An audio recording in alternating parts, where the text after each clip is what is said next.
This is Valley View News. Some students and staff at CSUN had the chance to get free health services. Qantas Airlines is keeping some of their jets grounded in Los Angeles after reports of engine problems.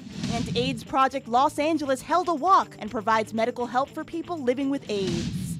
Welcome to Valley View News. I'm Karen Castro. And I'm Tatavik Tigranyan. The Los Angeles County Coroner's Office says sheriff's deputies may have undermined an investigation involving a missing woman. The coroner's office says it told deputies not to move the remains of Matrice Richardson's body, which were found in the Malibu area ravine. Sheriff's officials say they moved the remains to keep animals from disrupting it.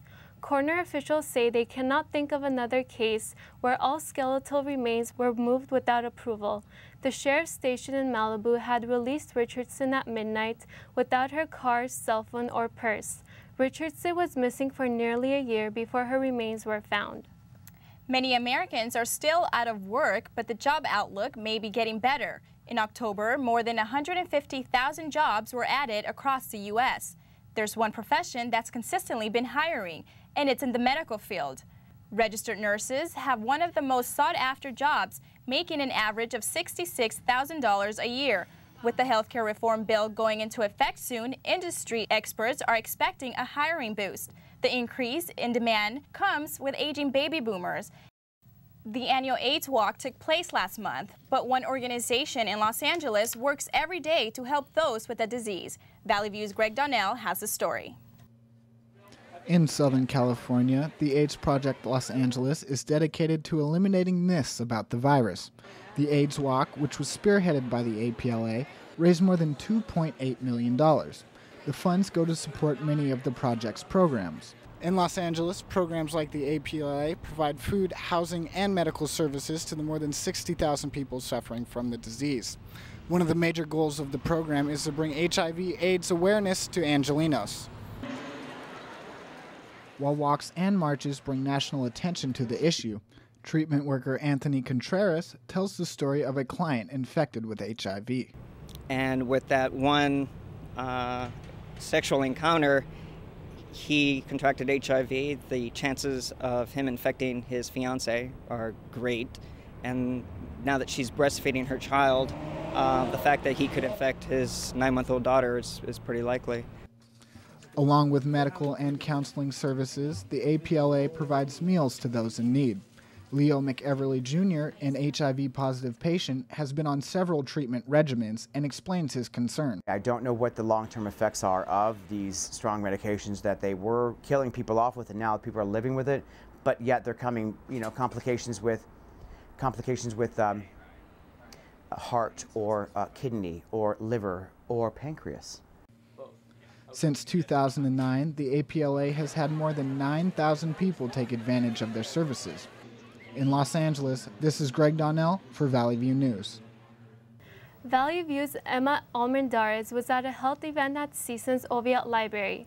Those who attended got the chance to learn some extra information regarding their health. Thank you, Tatavik.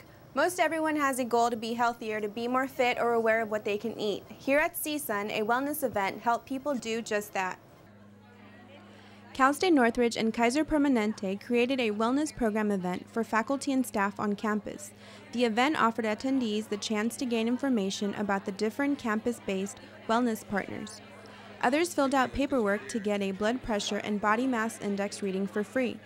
18-year-old Brian Ford took advantage of the complimentary services and was also given tips on how to reach his desired fitness goal. I'm trying to put on more weight, primarily muscle, and lose fat. So it was what I expected, so it gives me a really good jumping point for where I'm starting, so that when I finish I can see how much progress I've made. Massage therapists from Klotz Student Health Center were on hand to provide massages to those who wish to get one. Kaiser Permanente and CSUN have joined together to promote a healthy lifestyle by making these events available.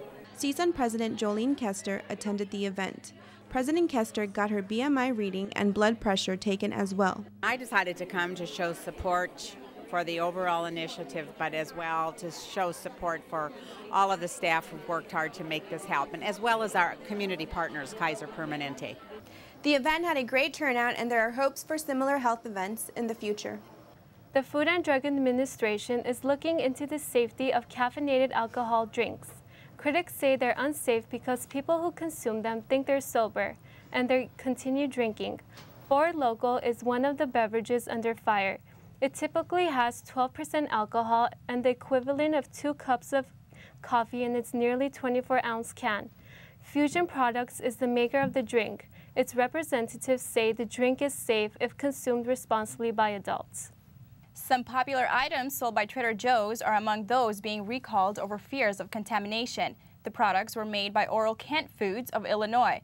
The company said all the recalled contained potentially tainted cilantro contaminated with salmonella. Some of the products include California Pizza Kitchen barbecue chopped chicken salad, Oral Kent Chipotle chicken pasta kit, Fish House Food ceviche, and chicken fajita salad kit, and Trader Joe's cilantro dressing and pecan dip. Salmonella is a common foodborne pathogen that can cause severe illness, including severe abdominal cramps and diarrhea. A study says 1 in 150 U.S. children may have autism. Valley View's reporter Joe Galley reports on how one Woodland Hills woman and her family live with the disease. It is going to be Halloween soon, so you get everything on your list. Halloween. Halloween, yes. This is 18-year-old Jennifer McGee. She has autism. Like most people with autism, Jen was diagnosed at an early age. Jen's twin sister, Nikki, says there are challenges when taking care of a sibling with autism. Usually my problems are whenever she's sad or upset, because I want to help her, I want the problem to go away, but I don't know what the problem is. So like I'll try to do things that seem like it would help her, but it just makes her angrier because it's not the right thing. Even with autism, Jen hasn't stopped having activities in her life. She loves puzzles. It takes about a week to do a puzzle, 750 pieces or less. The 1,000, it's taking longer. Girl. And she loves to read. Named Cinderella. Very good. Jen also loves spending time with her sister. Good job, Jen. Oh, what a good girl. According to the Center for Disease Control, the lifetime cost for someone diagnosed with autism could be up to $3.2 million. Well, good thing we have insurance and good thing the state handles part of it. She's in a special education class where she's getting speech therapy, occupational therapy. She's getting therapy that she wouldn't get in a normal classroom, a normal setting, and we don't have to pay for it. Oh, she had it on her hand. There you go. See your name? There's your name. Jennifer might never have a normal life, but what she does have is a family that loves and will take care of her no matter what. From Woodland Hills, I'm Joe Galley, Valley View News. A study says more than 40% of drivers admitted they have fallen asleep at the wheel while they drive. The AAA Foundation for Traffic Safety says that drowsy driving is a contributing factor in 17% of all fatal crashes. They say people admitted they drove despite being so tired they could hardly keep their eyes open. Coming up, we'll tell you about a memorial for those killed in Iraq and Afghanistan. And the USC Trojans take on the Arizona Sun Devils. Australia's Qantas Airways has found engine problems on some of its aircraft. Officials say they will keep the Airbus A380 jets grounded until they fix the problem. Inspectors started looking at the jets after one of their Rolls-Royce engines failed shortly after takeoff from Singapore's airport.